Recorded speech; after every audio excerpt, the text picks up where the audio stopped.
안녕하세요. 브레인셋 전문가 옥상영입니다. 오늘 여러분과 이야기 나눌 주제는 내 뇌는 확실성을 갈망하면서 동시에 혼돈을 먹고 산다.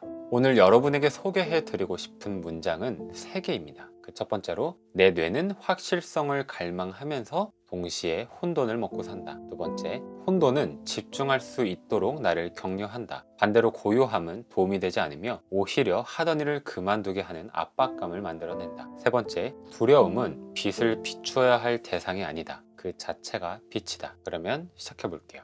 우리가 태아일 때는 엄마 뱃속에 있잖아요. 그리고 출산을 하면서 그 태아는 세상 밖으로 나오게 되죠. 이때 태아가 원해서 세상 밖으로 나오는 걸까요? 우리가 한번 태아의 입장에서 생각을 해보면, 제가 생각했을 때 태아는 엄마 뱃속에 계속 있고 싶어 할 것 같아요. 세상 밖으로 나가고 싶지 않을 것 같습니다. 왜냐하면 그 공간에 있을 때 가장 안정감을 느끼기 때문이죠. 이렇게 태아가 그 확실한 안정감만 추구해서 세상 밖으로 나오지 않으려고 한다면 어떻게 될까요? 이 태아가 성장하기 시작하는 순간은 언제일까요? 바로 세상으로 나와 혼돈을 먹기 시작할 때입니다. 그런데 우리가 기억해야 할 것은, 이 태아의 진정한 성장이 시작하는 순간은 바로 출산, 세상 밖으로 나온 그 순간입니다. 그때부터 우리는 혼돈을 먹으면서 성장을 하기 시작하죠. 우리는 세상 밖으로 나오는 순간부터 혼돈을 먹으며 성장하기 시작하는 겁니다. 여러분은 뇌의 작동 원리를 알고 계시나요? 뇌의 존재 목적이나 가장 중요하게 생각하는 건 혹시 무엇인지 알고 계신가요? 뇌의 목표는 항상 같습니다. 에너지를 효율적으로 사용하면서 생존하는 것이 뇌의 유일한 목적입니다. 그래서 어떤 첫 경험이 있다면 두 번째 반복될 경험을 미리 대비해서 어떤 규칙이나 내적 질서를 만들어 놓습니다. 당연히 어떤 경험을 했기 때문에 그에 따른 신경망은 확장이 됩니다. 어떤 첫 경험을 했는데 이런 사전 작업을 해놓지 않으면 두 번째 경험을 할 때 똑같이 에너지를 많이 사용하게 되겠죠. 이를 방지하기 위해서 우리의 뇌는 늘 항상 준비를 해 놓는 겁니다. 이렇게 준비를 해 놓고 정말 우리가 같은 행동을 반복했다면, 아니면 어떤 상황을 똑같이 반복되었다면 아마도 우리의 뇌는 쾌재를 부르지 않을까 싶어요. 역시 내가 미리 준비해 놓기를 잘했어 라고 말이에요. 조금 이해 안 가실 수 있으니까 상황 예를 하나 들어볼게요. 골프를 한 번도 쳐보지 않은 사람과 프로 골퍼가 스윙을 합니다. 이때 뇌 스캔을 하는 건데요. 누구의 뇌가 더 많이 활성화될까요?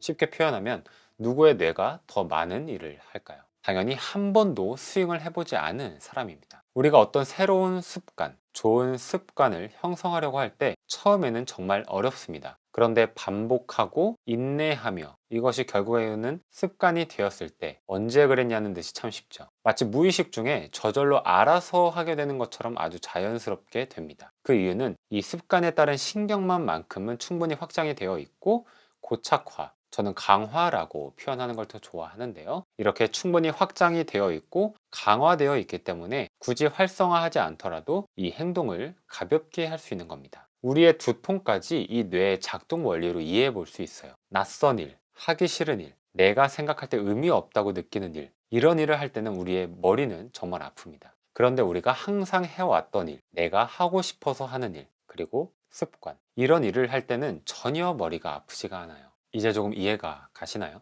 이렇게 우리의 뇌는 효율적인 에너지 사용을 위해 모든 순간 규칙과 내적 질서를 만들어 놓습니다. 그런데 여기는 이유가 하나 더 있습니다. 바로 새로운 정보를 아주 빠르고 예민하게 받아들이기 위해서 이런 작업을 해 놓는 거예요. 이게 바로 진정한 효율적인 에너지 사용이죠. 출근길을 한번 생각을 해 볼게요. 우리가 이어폰으로 음악을 들으면서 지하철을 타고 출근을 한다고 해봅시다. 우리의 오감은 사실 정말 미칠 정도의 정보 양을 흡수하고 있을 거예요. 그런데 우리의 의식은 거의 음악을 듣는 데만 주의하고 있을 겁니다. 우리가 우연히 눈 마주친 사람, 그리고 우연히 본 낯선 사람의 옷 스타일, 분명히 봤지만 우리는 기억하지 않죠. 출근길은 우리에게 너무 익숙하기 때문이죠. 그러다 창문 밖으로 새로 오픈한 가게를 본 겁니다. 우리가 이걸 즉각적으로 새로 문 열었네 라고 의식할 수 있는 이유는 무엇일까요? 바로 뇌가 효율적으로 에너지를 사용하고 있다는 증거입니다. 우리의 뇌가 만약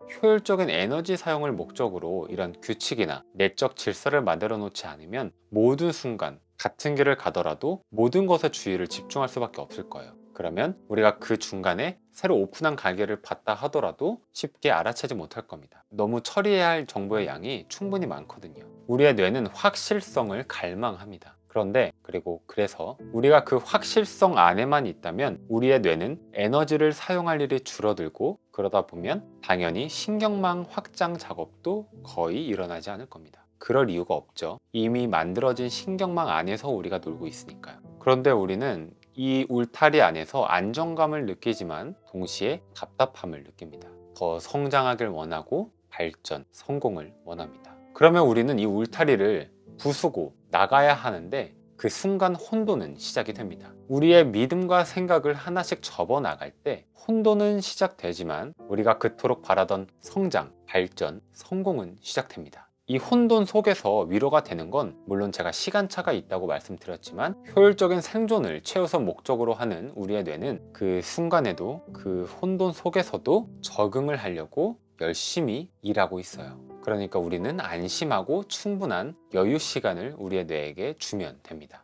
허락하면 됩니다. 이렇게 우리의 울타리를 계속 넓혀가다 보면 아마 여러분은 아예 울타리를 짓지 않게 될 거예요. 저는 지금 그 훈련 중에 있습니다. 기존에 여러분이 가지고 있었던 믿음과 생각들을 하나씩 접어갈수록 우리는 성장, 발전, 성공하는 겁니다. 성공학 책이나 성공한 사람들의 이야기를 듣다 보면 다 그런 분들이더라고요. 그래서 저도 앞으로 그런 분들처럼 하려고 합니다. 여러분은 앞으로도 계속 확실성 안에 계실 건가요? 아니면 저랑 같이 울타리를 부수고 넘어서 혼돈을 먹으러 가실까요? 오늘 이야기는 여기까지입니다. 긴 이야기 들어주셔서 감사합니다. 앞으로 저는 계속 이런 뇌과 기반으로 콘텐츠를 만들 것 같아요. 많은 기대 부탁드립니다. 감사합니다. 지금까지 옥상이 형이었습니다.